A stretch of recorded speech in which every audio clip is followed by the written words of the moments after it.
Hey there, what's going on? So I wanted to do a quick video kind of about ceramic coating and just some experience that I've had with high spots, which right now I'm trying to do coatings. I'm in Kentucky and it's been unbearably hot and humid, so high spots are kind of common because you're trying to figure out the cure time on the ceramic coating, when to level it and when to buff it off. One of the hard parts for me is, I've got a nice garage, it's air conditioned. It's kind of small, but it's air conditioned, and I shut myself in, and although it's bright, it's very direct light, so I could do what I thought was a beautiful job, but then when I pull it out into the natural light, that's when I see high spots. And definitely in this humid weather, I had a lot more high spots than I've ever had before. And the biggest problem with that is finding the right light.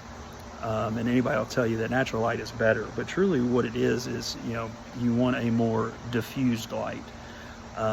So one option is, you can put like a spotlight or a neon light, a normal LED light behind a white sheet. And that'll diffuse it. You want that diffused light, almost like an overcast day, and the clouds are diffusing that light.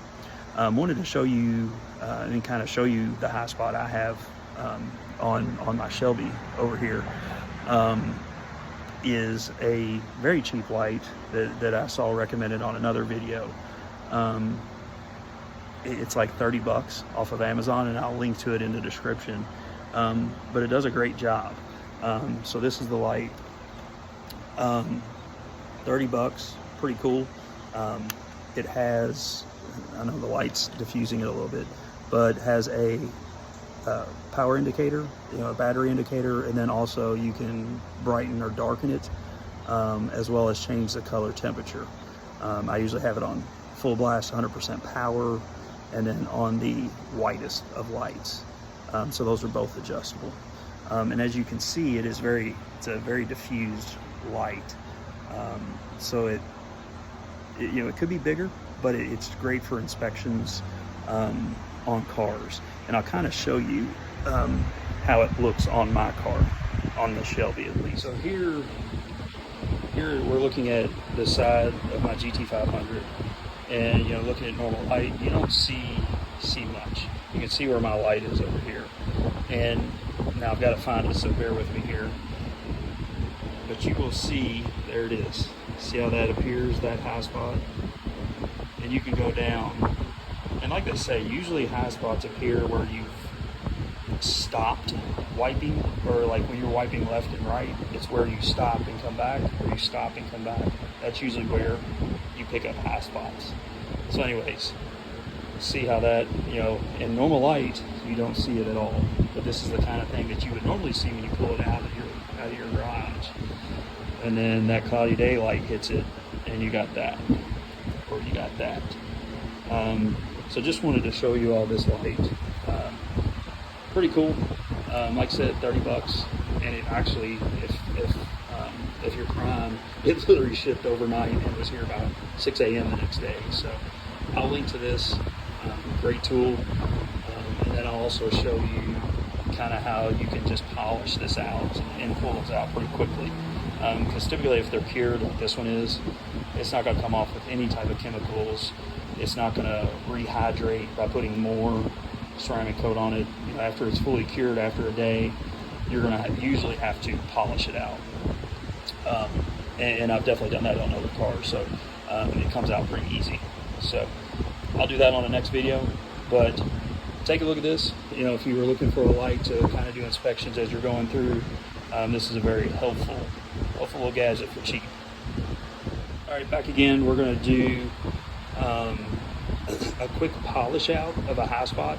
So again, you might have seen from my previous video, I'm using our handy dandy photography light, and allowing in a fairly decent lit, doesn't seem like it right now, fairly decent lit garage where you don't see them.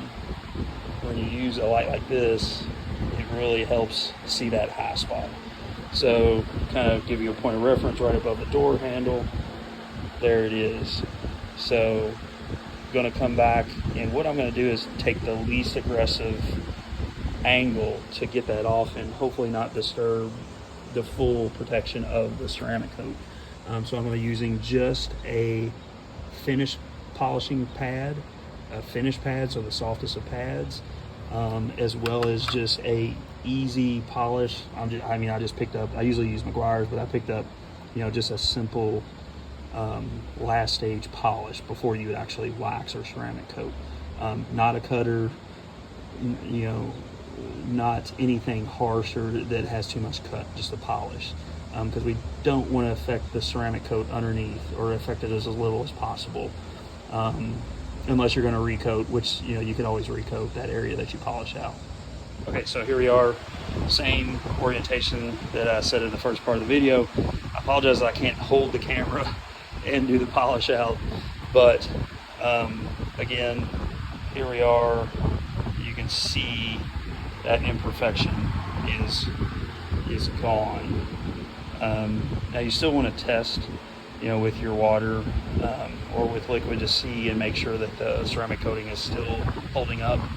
Or once you've corrected it, which is what I do, once I've corrected it and found these spots, I quickly polish it out. Again, not a cutter, but I polish it out, and then on this section I'll reapply the ceramic coat, and effectively correcting the high spot and then resealing it. So just wanted to show you all that. Definitely a way to take care of your high spots. They happen. I've ceramic coated a number of cars, and lighting is key. Some of us don't have the real expensive lighting, so this guy will help hopefully prevent this a little bit more in the future. I didn't have this, and that's why some of these happened, but it's also due to humidity and just changing curing times from what you're used to. So take a look at the light. I have another video up that you can get this light and see how well it works, but then also take the less aggressive approach, polish, use an easy polish, use a soft finishing pad, and you should be able to get those things out. And truly, once you test it with water, you'll see that I think the ceramic coating is still intact and still there, but you might have thinned it out a little bit. So I would recommend reapplying the coating in that area and buffing it out, or leveling it and then wiping off the excess as normal. So, all right, guys, talk to you soon.